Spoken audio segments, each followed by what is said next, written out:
I never thought I'd see my daughter's name listed as the plaintiff on legal documents aimed at declaring me mentally incompetent. Yet there it was, in cold black print. Patricia Winters versus Margaret Wilson. My own flesh and blood. The little girl I had nursed through countless fevers and heartbreaks was now telling the state of Oregon that her 73-year-old mother was no longer capable of managing her own affairs. "Mrs. Wilson, please understand that this isn't personal," said the sleek young man in the charcoal suit who had served me the papers right on my front porch. "Your daughter is concerned about your welfare." I stood perfectly still in the doorway of the colonial home Robert and I had scrimped and saved for, the one where Patricia had taken her first steps, where we'd measured her growing height against the kitchen door frame. For 45 years, this house had been more than walls and a roof. It was the physical embodiment of our family's story. "My welfare," I repeated, my voice steadier than I felt. How thoughtful of her. The server shifted uncomfortably. He was too young to recognize the dangerous calm in my tone, the kind that comes after 7 decades of weathering life's storms. I took the papers without another word and closed the door. My hands trembled as I spread the documents across my kitchen table, the same oak table where Patricia had done her homework, where Robert and I had planned our modest vacations, where I'd sat alone after his funeral 8 years ago, wondering how to go on. I reached for my reading glasses and forced myself to understand exactly what my daughter was trying to do. The legal language was deliberately intimidating, but I'd worked as a school administrator long enough to cut through bureaucratic nonsense. What it boiled down to was simple. Patricia was claiming I was showing signs of dementia and couldn't make sound financial decisions. She was petitioning the court to become my legal guardian with full control over my assets, including my house. My house. The house now worth over $850,000 in Portland's booming market. The same house that Patricia's husband Derek had casually suggested I sell just last month, so they could invest the proceeds in his latest scheme, some cryptocurrency platform that would supposedly revolutionize online shopping. When I'd firmly refused, Derek had smiled that slippery smile of his and said, "Just thinking about your future, Margaret. That's a lot of house for one person to manage." Now I understood what that smile meant. The kettle whistled sharply, startling me back to the present. I made my tea methodically. 1 bag of Earl Grey, a splash of milk, no sugar. The way I had every afternoon for decades. Outside my kitchen window, the Japanese maple Robert and I had planted on our 10th anniversary blazed red against the October sky. 40 years that tree had stood, its roots as deep in this soil as mine. I didn't realize I was crying until a tear splashed onto the legal papers. Not heaving sobs. I'd never been one for dramatic displays, but the quiet, steady tears of a woman who thought she knew the depth of betrayal, only to discover a new, uncharted level. The doorbell rang again. For a moment, I considered not answering, but years of proper manners won out. I wiped my eyes, straightened my cardigan, and opened the door to find my 16-year-old grandson Lucas standing there, his backpack slung over one shoulder, his lanky frame seeming to fold in on itself with teenage awkwardness. "Grandma," he said, his voice cracking, "I needed to see you." One look at his face told me everything. "You know about the lawsuit." He nodded, his eyes, so like Patricia's once were, before they hardened with ambition and Derek's influence, filling with shame. "Mom doesn't know I'm here. Dad took her phone shopping to celebrate filing the papers. He said," Lucas swallowed hard, "he said they'd be moving in here by Christmas." The calculated cruelty of it stole my breath. Not just the betrayal, but the timing, planning to take my home during the holidays when the grief of missing Robert always hit hardest. "Come in," I said, stepping aside. "I made cookies yesterday. Chocolate chip." Lucas followed me to the kitchen, his shoulders hunched. At the table, he stared at the legal documents, then at me. "Grandma, they're saying you can't remember things, that you leave the stove on, that you get confused about money, but it's all lies." His voice broke. "Dad made Mom believe you need to be protected from yourself." I sat down across from him, my hands folded tightly together to keep them from shaking. "And what do you believe, Lucas?" "I know what I see. You're sharper than most of my teachers." He pulled out his phone. "And I have proof they're lying. Dad's been recording their conversations about getting your house. I found the files on his laptop when he asked me to fix it. My clever, ethical grandson had evidence." A tiny flame of hope ignited in my chest. "Lucas," I said carefully, "what your parents are doing, it's going to change everything. Are you prepared for that?" He looked up at me, suddenly seeming older than his 16 years. "They've already changed everything, Grandma. Dad's turned Mom into someone I don't recognize anymore. This isn't about protecting you. It's about that stupid investment opportunity he can't shut up about." I reached across the table and took his hand. "Then I think it's time I made a phone call to an old friend." As Lucas bit into a cookie, I walked to the small desk in my living room and pulled out an address book. Not digital, but a worn leather book filled with decades of handwritten entries. I ran my finger down to S and found the number I needed. Henry Sullivan, my neighbor for 30 years before he moved to a retirement community last spring. A retired attorney who still had connections throughout Portland's legal community. Looking back at Lucas in my kitchen, this child brave enough to stand against his own parents for what was right, I felt something shift inside me. The shock and hurt were still there, but now joined by something stronger, something with steel at its core. My daughter thought I was a helpless old woman, ripe for manipulation. Her husband saw me as nothing but an obstacle to financial gain. They believed I would crumble in the face of their legal maneuvering. They had badly, catastrophically underestimated Margaret Wilson. I picked up the phone and dialed Henry's number. When he answered, I spoke without preamble. "Henry, it's Margaret. I need your help. My daughter is trying to take my house." At that moment, as my oldest friend promised to come over immediately, I made a silent vow. This house, this home, would become the battlefield for the most important fight of my life. And unlike what Patricia and Derek believed, I wasn't going down without a fight. In fact, I was just getting started. Hey there, if you're enjoying this story so far, make sure to hit that subscribe button. I'd love to have you join me for the journey ahead. Trust me, you won't want to miss what happens next in this family betrayal. Henry arrived within the hour, still spry at 78 with his silver hair and trademark bow tie. The moment he sat at my kitchen table and reviewed the papers, his face darkened. "This is outrageous, Margaret. These allegations about your mental capacity are completely fabricated." He looked up, his blue eyes sharp behind his glasses. "But they're also dangerous. Courts tend to be cautious with elderly petitioners, sometimes overly so." Lucas sat silently beside me, fidgeting with his phone. "I have the recordings," he said quietly. "Dad talking about using Mom to get control of Grandma's house." Henry's eyebrows shot up. "That could be crucial evidence, son, but also puts you in a difficult position. Are you prepared to testify against your parents, if necessary?"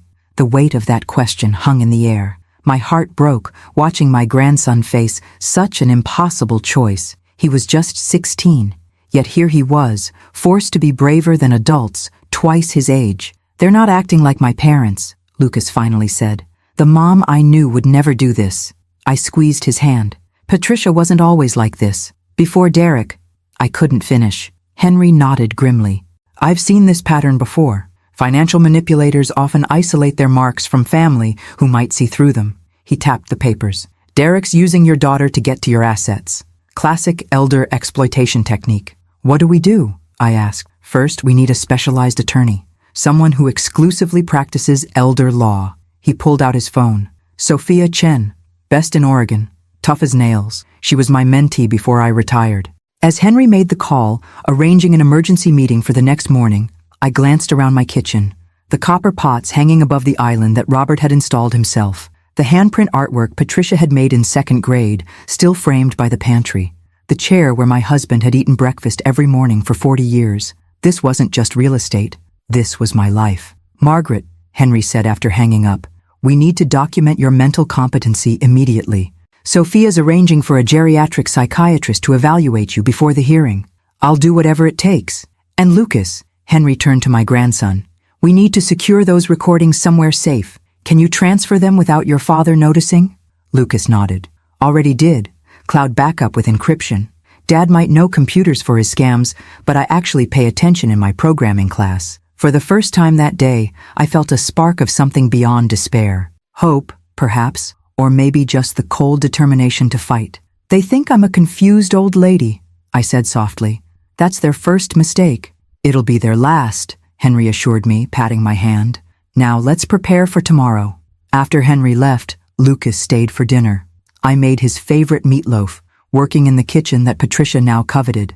As we ate, Lucas showed me screenshots of text messages between his parents. "Look at this one," he said, sliding his phone across the table. "From 3 weeks ago." The message from Derek to Patricia read, "Once we get control of the house, we can leverage it for the investment. Your mom won't need that much space in assisted living anyway." My fork clattered against my plate. Assisted living?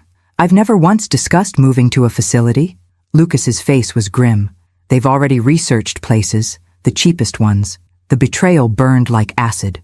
I had sacrificed everything for Patricia.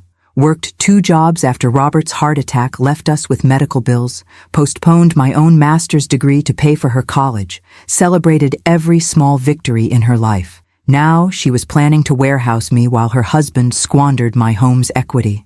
"I'm staying here tonight," Lucas announced as we washed dishes. "I told them I'm at Jason's house for a group project." I should have protested, reminded him that lying to his parents wasn't right. But tonight, the normal rules didn't apply. Nothing felt right anymore. Later, as I lay in bed staring at the ceiling, I heard Lucas's voice from the guest room, speaking softly on the phone. I couldn't make out the words, but the tone was urgent, determined. He was risking everything. His relationship with his parents, his home stability, for justice, for me. The gravity of what lay ahead settled over me like a weighted blanket. Tomorrow would begin a battle that would either save my home or tear my family apart forever. Perhaps it was already torn. Wait, before we continue this story, I want to invite you to join our exclusive group where you'll get access to special stories without any ads, directly on your phone, no internet required. Just check the pinned comment below. Now, let's get back to what happens when I meet the attorney. Sophia Chen's office exuded competence. Minimalist furniture, awards discreetly displayed, and a view of downtown Portland through rain-speckled windows. The attorney herself matched her surroundings. Crisp, elegant, and laser-focused. "Mrs. Wilson," she said after reviewing my case file, "what your daughter and son-in-law are attempting is textbook predatory behavior. Unfortunately, it's also increasingly common." "Can they win?" I asked, clutching my purse in my lap. "They might have, if you hadn't come to me." Sophia's confidence was reassuring. Courts tend to err on the side of caution with elderly petitioners, which sometimes means restricting autonomy unnecessarily. But with proper evidence of your competency and their ulterior motives, we can fight this. Lucas shifted in his chair beside me.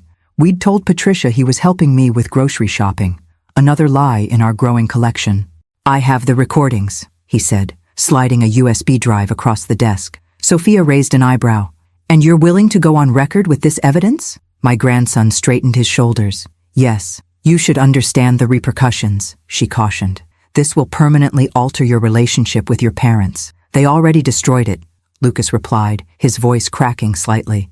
"My dad is trying to steal from my grandmother, and my mom is helping him." Sophia nodded, then turned back to me. "Mrs. Wilson, we need to understand what we're up against. Has Patricia always been susceptible to manipulation, or is this new behavior?" The question pierced my heart. I'd been avoiding this painful examination, but now I had no choice. Patricia was always eager to please, even as a child, I began. After her father died, she seemed to seek male approval more intensely. Derek is her 3rd husband, and each has been progressively more controlling. "Classic target profile," Sophia murmured, making notes. "And your relationship before Derek? We were close. Sunday dinners, holiday traditions. She'd call just to chat." I swallowed hard. That stopped about 2 years ago. Derek always had reasons why they couldn't visit. Eventually, they only came when they needed something. Financial assistance? Increasingly larger amounts. First for Lucas's school programs, then for car repairs, then for Derek's business ventures. I sighed.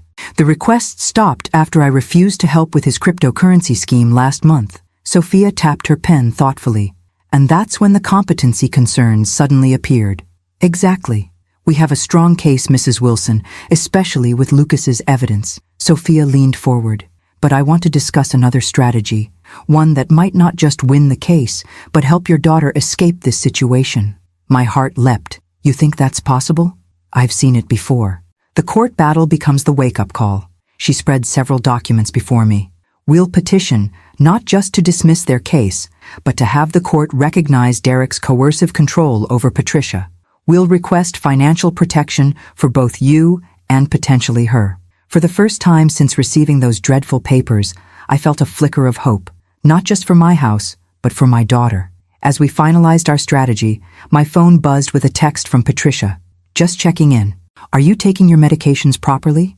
The supposedly concerned message, clearly meant to establish a record of my alleged forgetfulness, made my blood boil. I showed it to Sophia. Perfect, she said with a grim smile. Keep those coming. They're digging their own grave. As we left the office, Lucas walking protectively beside me, I noticed a young woman working at her computer in the reception area. She couldn't be more than 20, with bright blue hair and a compassionate smile. That's my granddaughter, Zoe, Sophia explained, following my gaze. Pre-law student working part-time here. She specializes in our social media outreach for elder rights education. Zoe waved. Grandma's taught me everything about protecting seniors from financial exploitation. It's literally epidemic level in America right now. Looking at this bright young woman standing firmly in her grandmother's corner, I felt a pang of what might have been with Patricia. But I also realized something important. There were still young people who valued their elders, who recognized our worth beyond material assets. The court date is in 3 weeks, Sophia reminded me as we left. Until then, document everything. And Margaret, stay strong. You're not just fighting for your house. You're fighting for every elderly parent being taken advantage of. I'm sharing this difficult part of my journey from Portland, Oregon, and I'm 73 years old. If you're watching this and can relate to my story, please drop a comment telling me where you're from and your age. And if you're finding value in this series, don't forget to hit that like button. Your support means everything during this challenging time. The next morning, the doorbell rang promptly at 9. Dr. Elaine Morales, the geriatric psychiatrist Sophia had arranged, stood on my porch with a leather briefcase and a kind smile. Mrs. Wilson, I'm here to conduct your cognitive assessment, she explained as I invited her in. This will be thorough, approximately 3 hours of various tests and evaluations. I led her to the dining room, where I'd prepared coffee and set out a neat stack of my financial records, household bills, and medical documents, all meticulously organized and up to date. Dr. Morales raised an eyebrow. You've come prepared. I was a school administrator for 30 years, doctor. Organization is second nature. She smiled. That's already telling. The evaluation was exhaustive. Memory tests where I had to recall lists of words and repeat them backward. Problem-solving exercises involving pattern recognition. Questions about current events, history, and practical matters, like how I managed my medications and finances. Tell me about your daily routine, Dr. Morales requested. I described my morning walks, my volunteer work at the library twice weekly, my book club meetings, and the online course in digital photography I was taking through Portland Community College. And your financial management?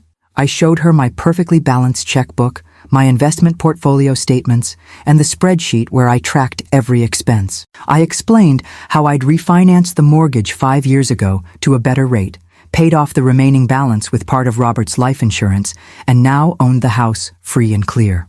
Mrs. Wilson, Dr. Morales said after 3 hours of assessment, I've conducted thousands of these evaluations. Your cognitive function is not only normal for your age, it's exceptional. Your executive functioning and memory scores are comparable to those of many of my patients in their 50s. Relief washed over me. So, you'll testify to that effect? Absolutely. In fact, I'll state in my report that any claim of cognitive impairment appears completely unfounded and potentially malicious. She closed her briefcase. May I ask, do you have any idea why your daughter would make these claims? My son-in-law wants my house, I said simply, and he's convinced Patricia I'm no longer capable of managing it. Dr. Morales' expression hardened. Unfortunately, I see this scenario with increasing frequency. Adult children exploiting elderly parents for financial gain. She handed me her card. If you need anything else before the hearing, call me directly. After she left, I sat in my kitchen, staring at the business card. The validation felt bittersweet. While I was relieved to have expert confirmation of my competence, the fact that I needed it at all to defend myself against my own daughter was heartbreaking. My phone rang. Patricia. I took a deep breath before answering. Hello, dear. Mom, I'm stopping by in an hour to take you to lunch, she announced, her tone artificially bright. There's a new restaurant downtown I think you'll love. This sudden invitation, after weeks of minimal contact, was suspicious. Patricia hadn't taken me to lunch since before filing the lawsuit. "That sounds lovely," I said, matching her false cheerfulness. "But I have plans with the doctor today." "Doctor? Are you ill?" The concern in her voice might have seemed genuine to anyone who didn't know she was actively trying to have me declared incompetent. Just a regular checkup. Nothing to worry about. The lie came easily. Necessary protection in this new reality where my daughter had become an adversary. "I'll reschedule then. Maybe tomorrow?" "Tomorrow works," I agreed, buying time to consult with Sophia. After hanging up, I immediately called my attorney. Her advice was clear. Go to lunch. Record everything. Be pleasant but vague. Don't mention the case or the cognitive assessment. The next day, Patricia arrived driving a new Mercedes SUV I'd never seen before. When I commented on it, she waved dismissively. "Just a lease. Derek got a great deal through a business contact." As we drove to an upscale restaurant in the Pearl District, Patricia chatted about inconsequential things. The weather, a movie she'd seen, Lucas's school activities. Not once did she mention the lawsuit hanging over our heads, the fact that she was actively trying to take my home, or that she'd accused me of mental decline. The restaurant was trendy and expensive, with exposed brick walls and artisanal everything. As we studied the menus, Patricia casually asked, "Mom, have you been taking your blood pressure medication regularly? You sometimes forget." I had never been prescribed blood pressure medication. "I don't have high blood pressure, Patricia," I replied calmly, though my heart was racing. My last physical showed perfect readings, just like the 20 before it. She blinked rapidly. "Oh, I must be thinking of Aunt Helen then."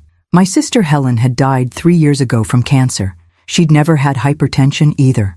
Throughout lunch, Patricia peppered me with similar questions, each designed to elicit confused responses or memory lapses. "Remember when we got lost in Seattle last summer? We hadn't been to Seattle in over a decade. Have you paid your property taxes this year? I know dates confuse you sometimes." I'd paid them in April, on time, as always. Each trap was laid carefully, but I navigated around them, keeping my responses measured and accurate. All the while, my phone recorded every word in my purse, as Sophia had instructed. When Patricia dropped me at home, she hugged me tightly, something she hadn't done in months. "I love you, Mom. We just want what's best for you." I returned the embrace, wondering if any part of my real daughter remained beneath Derek's influence. "I love you too, Patricia. I always have." As her car disappeared down the street, I stood on my porch, staring at the home she was trying to take from me. 3 more weeks until the hearing. 3 weeks to prepare for the fight of my life. The courthouse loomed ahead, its stone facade imposing against the gray Portland sky. Lucas walked beside me, his lanky frame hunched against the drizzling rain. Sophia Chen strode confidently on my other side, carrying a sleek leather portfolio. "Remember," she advised quietly, "let me do most of the talking. Answer questions directly but briefly. Don't engage emotionally if Patricia or Derek attempt to provoke you." I nodded, clutching my purse with white knuckles. Inside was the small leather-bound notebook Robert had given me on our last anniversary, my talisman of strength for today's battle. The courtroom was smaller than I'd imagined, with polished wooden benches and the subtle scent of lemon furniture polish. As we took our seats, I saw Patricia and Derek enter with their attorney, a slick-looking man with an expensive suit and an aggressive stride. Patricia wouldn't meet my eyes. Derek, however, stared directly at me, his expression a mixture of contempt and anticipation. When he noticed Lucas sitting beside me, his face darkened with fury. "What the hell is he doing here?" Derek hissed loudly enough for us to hear. Patricia tugged his sleeve, whispering urgently. Their attorney leaned in, speaking in hushed tones that nevertheless carried the unmistakable sound of damage control. Judge Eleanor Kimball entered, a stern-looking woman in her 60s with silver-streaked dark hair and penetrating eyes.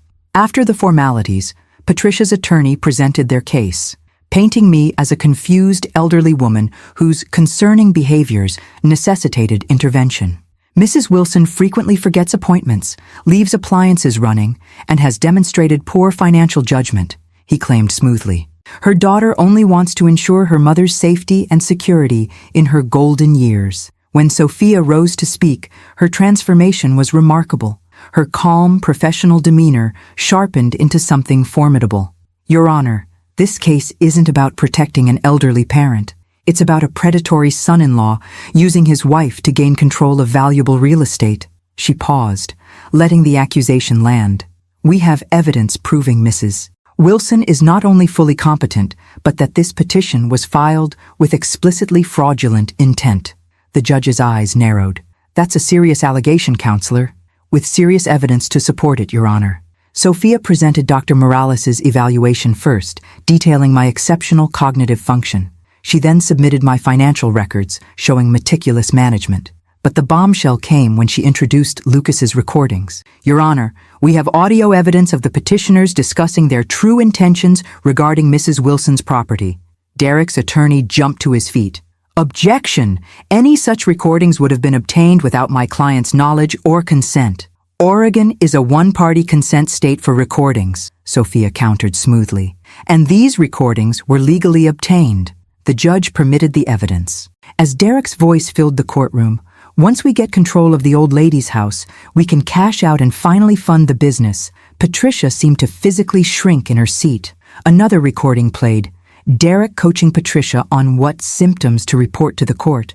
When Lucas was called to testify, my heart nearly stopped. My 16-year-old grandson walked to the witness stand, shoulders back, facing not only the judge but his parents. Lucas, Sophia began gently, can you tell the court why you decided to record these conversations? Lucas's voice trembled slightly but held firm. About 3 months ago, I overheard my dad telling my mom that my grandmother's house was their ticket out of debt.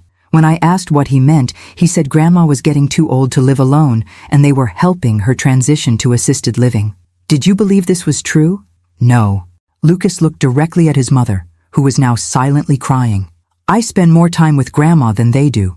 She's completely independent. She helps me with my calculus homework. Derek's attorney cross-examined aggressively, suggesting Lucas was manipulated by me, that he was a troubled teen seeking attention. But Lucas remained composed, answering truthfully about his parents' escalating financial problems and Derek's desperate search for investment capital. When it was my turn to testify, I felt a strange calm. Decades of handling school board meetings and difficult parent conferences had prepared me for this moment. Mrs. Wilson, the judge asked directly, do you understand why we're here today? Yes, Your Honor. My daughter and son-in-law want control of my house, which is worth approximately $850,000 in the current market. Since I refused to sell it to fund my son-in-law's business venture, they're attempting to have me declared incompetent. Mrs. Wilson, Derek's attorney began his cross-examination with a condescending smile. Isn't it true that you've been increasingly forgetful in recent months? Perhaps misplacing items or forgetting conversations? No more than anyone occasionally does, I replied evenly. I've never forgotten anything significant, and I certainly haven't forgotten that my son-in-law asked me to sell my home 3 times in the past year. A few spectators in the courtroom chuckled. The attorney's smile tightened. Your daughter reports finding the stove left on during a visit in March. Do you recall that incident? I recall Patricia claiming she found the stove on, yes. Curiously, that claim came the day after I declined to give Derek $30,000 for his investment scheme. I met the judge's eyes. I've cooked on that stove for 45 years without incident. He switched tactics. Mrs. Wilson, managing a large home alone at your age can be challenging. Wouldn't you agree that downsizing might be sensible? If and when I decide to downsize, counselor, it will be my decision, and the proceeds will go to my retirement, not to cryptocurrency speculation. After several more failed attempts to rattle me, the attorney retreated. Judge Kimball called a brief recess before closing arguments. In the hallway, I noticed Patricia standing alone by a window, arms wrapped around herself. Against Sophia's cautionary glance, I approached my daughter. Patricia, I said softly. She turned, her face a mask of conflicting emotions. Mom, Mrs. Wilson, Derek interrupted, suddenly appearing beside Patricia. Our attorney advises against communication during recess. Patricia fell silent, but not before I glimpsed something in her eyes, doubt perhaps, or shame. Sophia delivered a powerful closing argument, systematically dismantling the false narrative of my supposed incompetence while highlighting the documented evidence of Derek's financial motives. She ended with a surprising request. Your Honor, we ask not only that this petition be dismissed, but that the court consider whether Mrs. Winters herself may be subject to undue influence and financial coercion from her husband. The evidence suggests a pattern of isolation and manipulation that extends beyond Mrs. Wilson to her daughter. Derek's attorney objected vehemently, but the damage was done. Judge Kimball was already studying Patricia with new interest. When the judge delivered her ruling, her words were measured but firm. Based on the overwhelming evidence presented, I find no basis whatsoever for declaring Margaret Wilson incompetent. This petition is dismissed. She paused, looking directly at Derek. Furthermore, I am referring this case to the district attorney for potential investigation into elder exploitation. Mr. Winters, attempting to use the courts to gain control of your mother-in-law's assets through false claims is a serious matter. Relief flooded through me. I'd won. My home was safe. But looking at Patricia's devastated face, I wondered at what cost. As we prepared to leave, Lucas asked quietly, "Can I come stay with you for a while, Grandma? I don't think I can go home with them right now." Before I could answer, Patricia approached us, her expression stricken. "Lucas, please. You lied about Grandma." He cut her off, voice shaking. "You tried to take her house. How could you do that?" Derek grabbed Patricia's arm. "We're leaving. Now." Judge Kimball, who had been speaking with her clerk nearby, turned sharply. "Mr. Winters, I advise you to moderate your tone and behavior.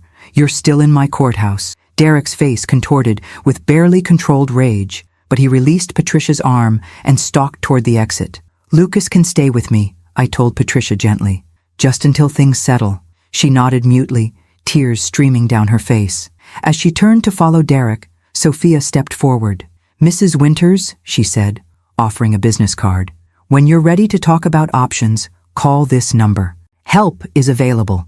Patricia stared at the card for a long moment before slowly taking it and slipping it into her pocket. Outside the courthouse, rain had given way to weak sunshine. Lucas walked beside me toward Henry's car, where our friend waited to drive us home. "We did it, Grandma," Lucas said, attempting a smile that didn't quite reach his eyes. "We won." I squeezed his hand. "We protected what needed protecting," I corrected gently. "But this isn't over, Lucas. Your mother is still your mother." That evening, as Lucas settled into the guest room that was fast becoming his own, I sat alone in my living room, surrounded by decades of memories. The victory felt hollow. I'd kept my house, but potentially lost my daughter in the process. My phone chimed with a text message. Unknown number. "Mom, it's me.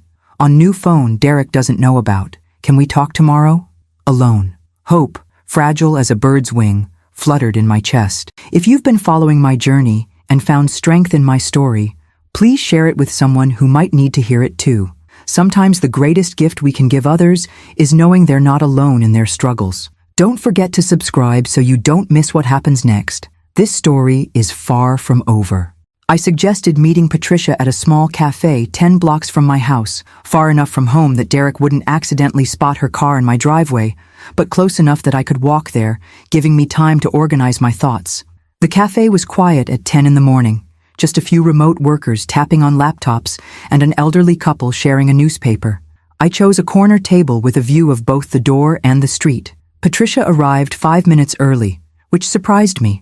Punctuality had never been her strong suit, especially in recent years when Derek's perpetual emergencies meant she was chronically late to everything. She looked smaller somehow, wearing a plain sweater rather than her usual designer clothes, her hair pulled back simply. The carefully curated image Derek preferred was notably absent. "Mom," she said, sliding into the seat across from me. "Thank you for meeting me." I studied my daughter's face, the shadows under her eyes, the tension in her jaw. "How are you, Patricia?" She attempted a smile that crumbled almost immediately. I don't even know how to answer that. The server came for our order. Chamomile tea for me, black coffee for Patricia. When we were alone again, she pulled out her phone, tapped briefly, then set it face down on the table. "I'm recording this conversation," she said quietly. "For myself, not for Derek. I need to remember everything clearly." I nodded, waiting. "First, I need to say I'm sorry." Her voice broke slightly. What I did, was unforgivable. I don't expect your forgiveness. I just need you to know that I see now what happened." "What did happen, Patricia?" I kept my tone gentle, free of accusation. She took a shuddering breath. Derek convinced me you were declining. He'd point out normal things. You misplacing your reading glasses, forgetting a neighbor's name, and frame them as concerning patterns. She stared into her coffee. He'd say things like, "Your mom seems more confused today, did you notice?"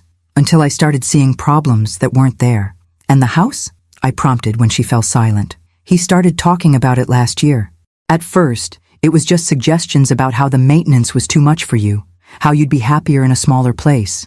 She looked up, shame evident in her eyes. "Then our financial situation got worse.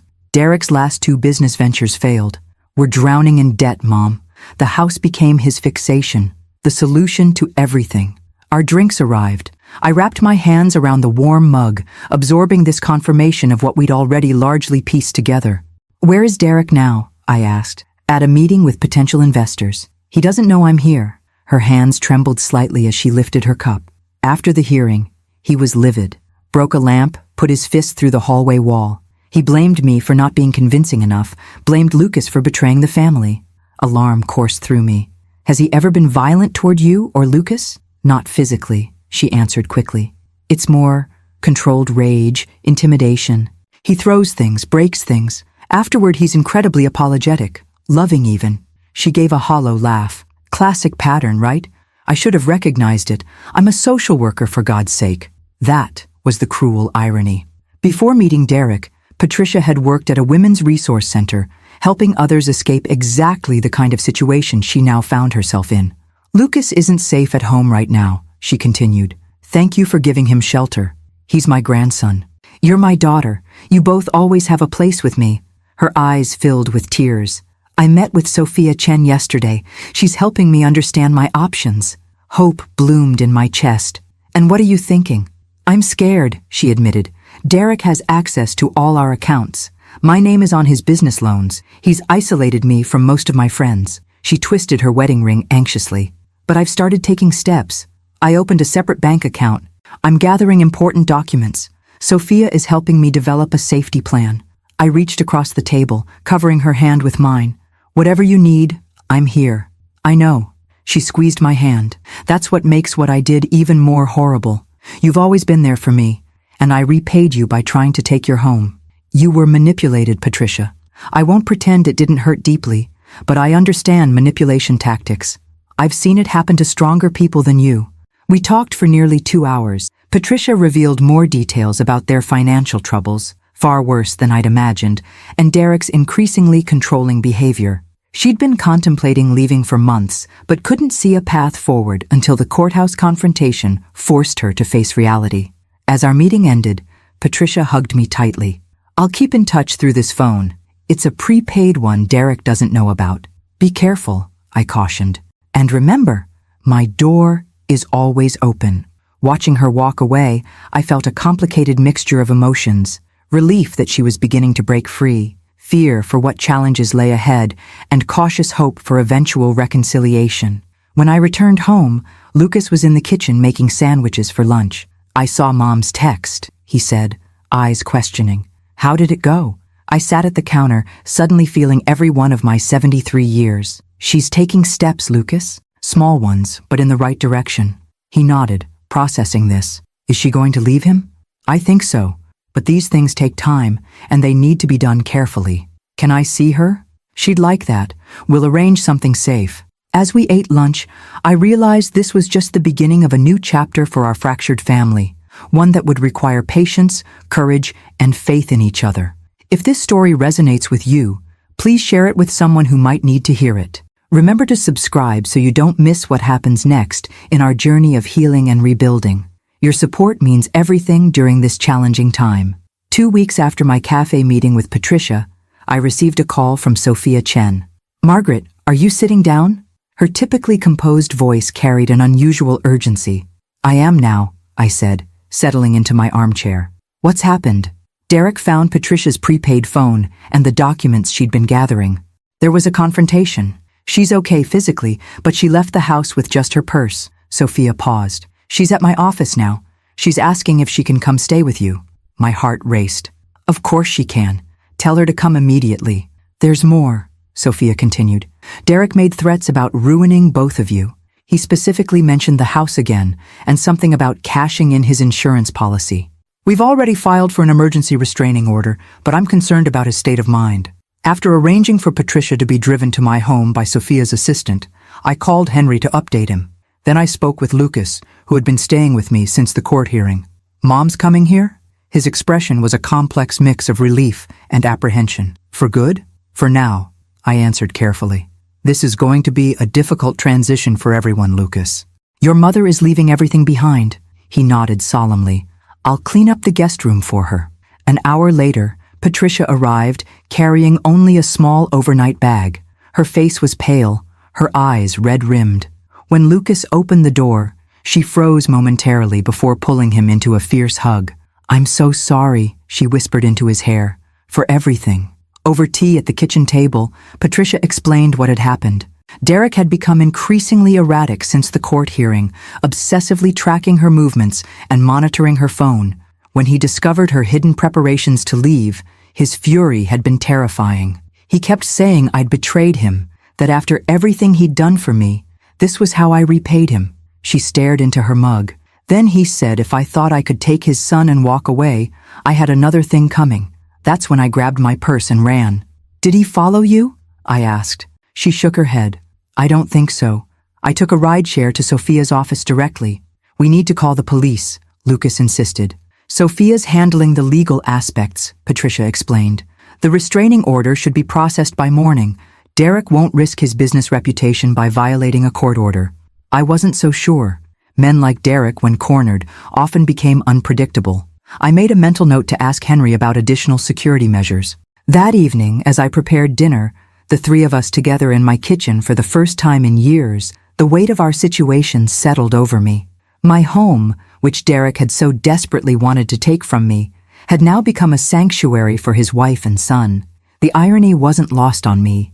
Patricia insisted on helping with dinner, though her cooking skills had always been minimal. As she awkwardly chopped vegetables beside me, I glimpsed the daughter I remembered.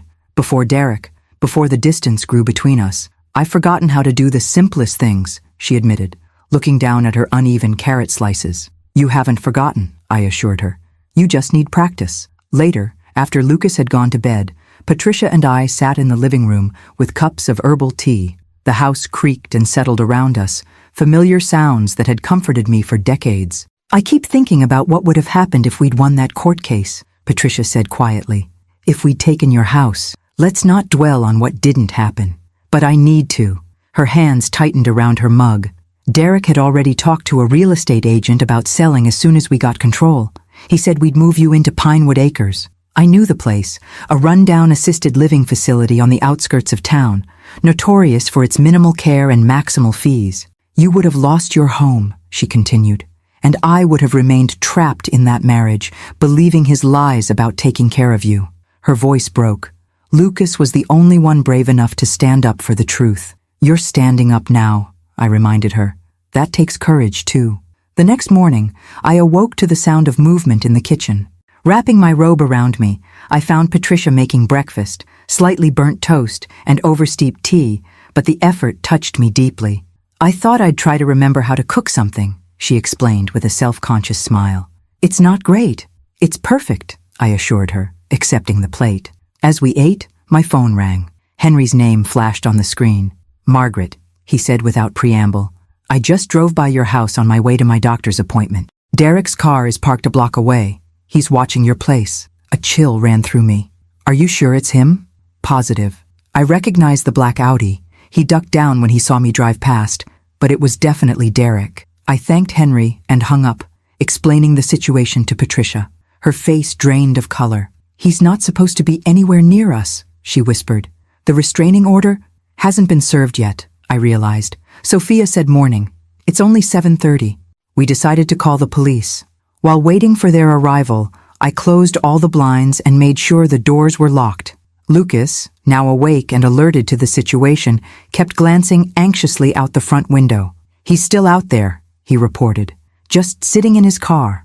When 2 police officers finally arrived, Derek's car was gone.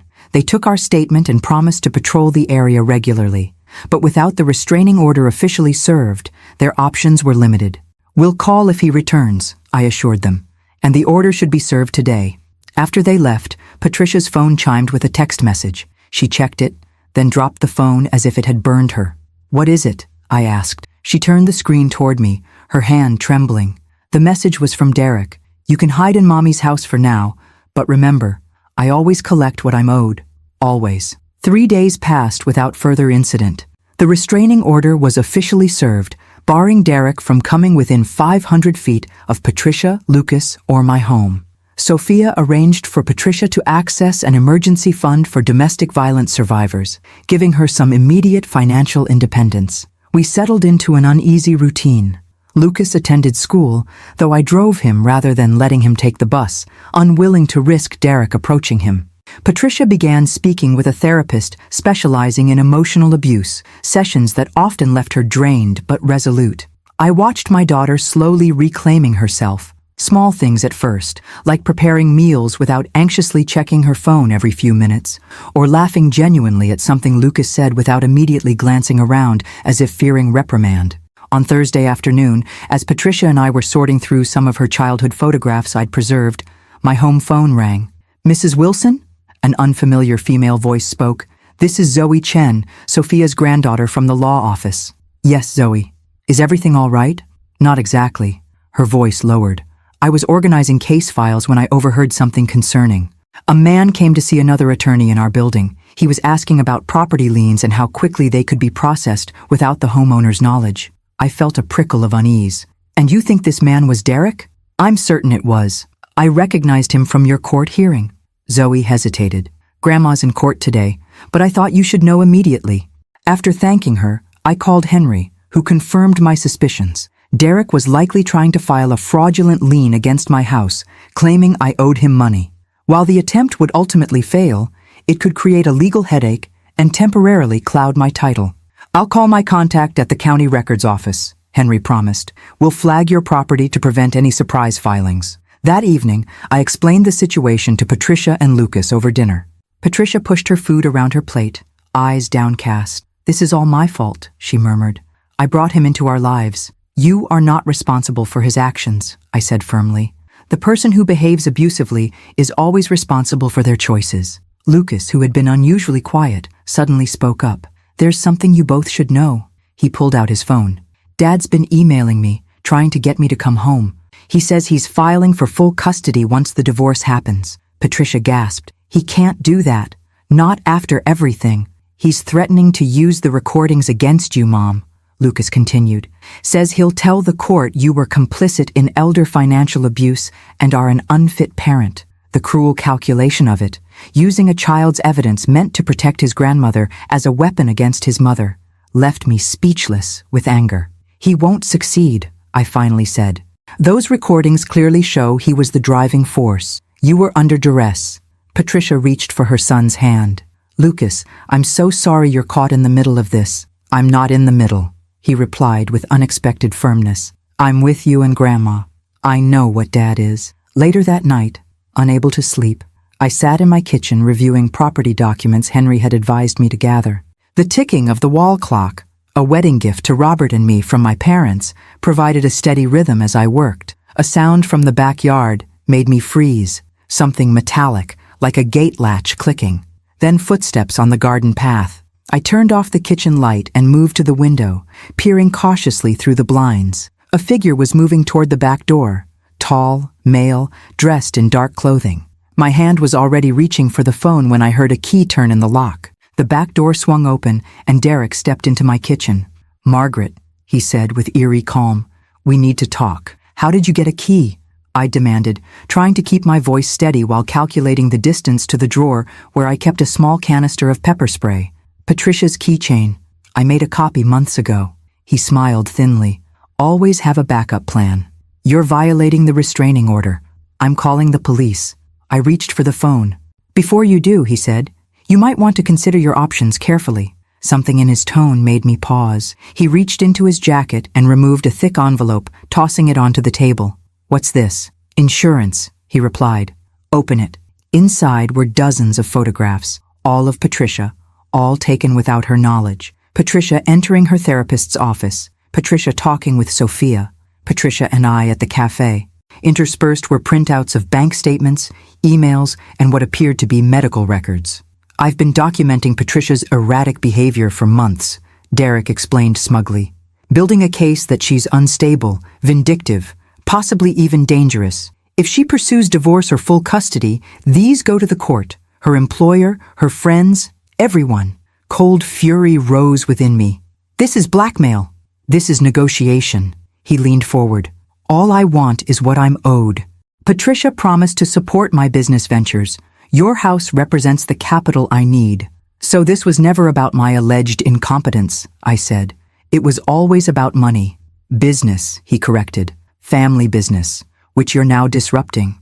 Get out of my house. He made no move to leave. Here's what's going to happen. You're going to tell Patricia and Lucas to come home where they belong. Then you're going to sell this house and provide the investment capital I need. In exchange, I won't destroy your daughter's reputation and career. Rage and fear battled within me, but decades of handling school crises had taught me to maintain outward calm in the most chaotic situations. I needed to think strategically. And if I refuse? Derek's expression hardened. Then Patricia loses everything. Her son, her career, her reputation. I've got testimonials from concerned friends about her drinking problem. She doesn't have a drinking problem. The court won't know that. He tapped the envelope. Documentation is very persuasive. As he spoke, I noticed movement in the hallway behind him. Lucas, wide-eyed, phone in hand, recording everything. Our eyes met briefly before he ducked back out of sight. I needed to keep Derek talking. How exactly would this arrangement work? I asked, forcing my voice to sound considering rather than appalled. Derek, sensing victory, began outlining his demands in greater detail, unaware that every word was being captured as evidence of extortion and violation of the restraining order. Behind him, I glimpsed Lucas, silently retreating upstairs, presumably to wake Patricia and call the police. All I needed to do was keep Derek distracted until help arrived. You seem to have thought of everything, I said, my tone deliberately ambiguous. Derek smiled, mistaking my statement for capitulation. I always do, Margaret. That's why I always win. Not this time, I thought, as distant sirens began to wail in the night. Derek's head snapped toward the window as the sirens grew louder. What did you do? He demanded, his smug composure fracturing. I didn't do anything, I replied calmly, but it appears my grandson did. Rage contorted his features. He lunged for the envelope of evidence, but I was faster, snatching it away and backing toward the hallway. You think this changes anything? Derek snarled. I have copies of everything. You can't stop me. Actually, we can, came Patricia's voice from the stairs. She stood there in her nightgown, phone in hand, Lucas beside her. The police are 2 minutes out, Derek, and we've just emailed them the video of you breaking into my mother's house and attempting to blackmail her. For a moment, Derek seemed to deflate, but then his expression hardened. He moved toward the back door. This isn't over. Yes, it is, I said, with quiet certainty.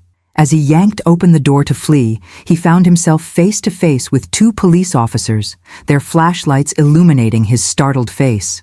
Derek Winters? One officer asked. You're under arrest for violation of a restraining order, breaking and entering, and attempted extortion. What followed seemed to unfold in slow motion. Derek being handcuffed and read his rights, our statements taken in my living room, the envelope of evidence being bagged as proof of his harassment campaign. By dawn, exhausted but relieved, the 3 of us sat at my kitchen table drinking tea and processing the night's events. He kept such careful records of his own crimes, Patricia marveled, shaking her head. All those photos and fabricated testimonials, they're not evidence against me. They're proof of his stalking and harassment. Narcissists often document their activities, I said.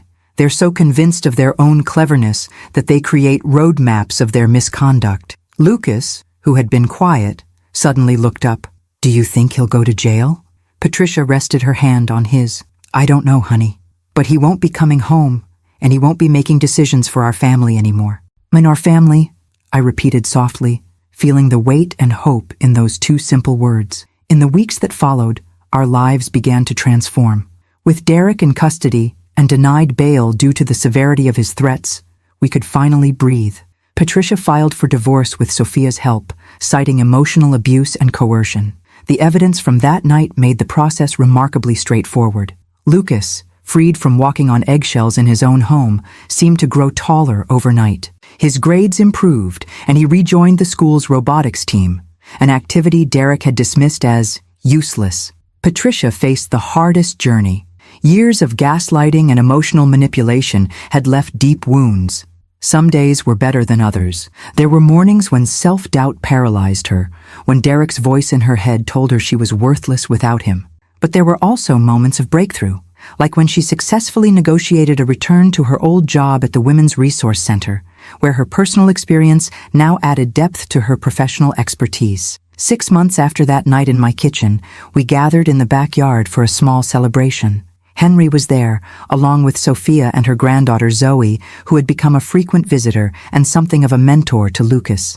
The Japanese maple blazed red in the October sun, just as it had the day I'd received those court papers that started everything. "I have an announcement," Patricia said, raising her glass of sparkling cider. "The divorce is final as of yesterday, and—" She paused, smiling. "I've been approved for a small business loan. I'm opening a consulting practice specializing in financial literacy for women leaving abusive relationships." We toasted her courage and new beginning. Later, as the guests departed, Patricia lingered in the kitchen, helping me with dishes, a companionable ritual we'd established in our months of living together. "Mom," she said, handing me a plate to dry, "I've been looking at apartments." My heart sank a little. Though I knew this day would come, the thought of my kitchen without Patricia and Lucas brought an unexpected pang. "There's a 2-bedroom near my new office," she continued. "But before I commit," she hesitated. "Lucas has made it clear he wants to stay here with you through his senior year. He loves the stability, and with college applications coming up, he's always welcome," I assured her. "This is his home too." Patricia nodded, then added, "I was thinking, what if I didn't move out completely? What if I kept my room here, stayed some nights when work runs late, had my own place but remained connected to this?" She gestured vaguely, encompassing the kitchen, the house, our reconstituted family. "A foot in both worlds," I suggested. "Independence and connection." "Exactly." Her eyes welled with tears. "Is that possible?"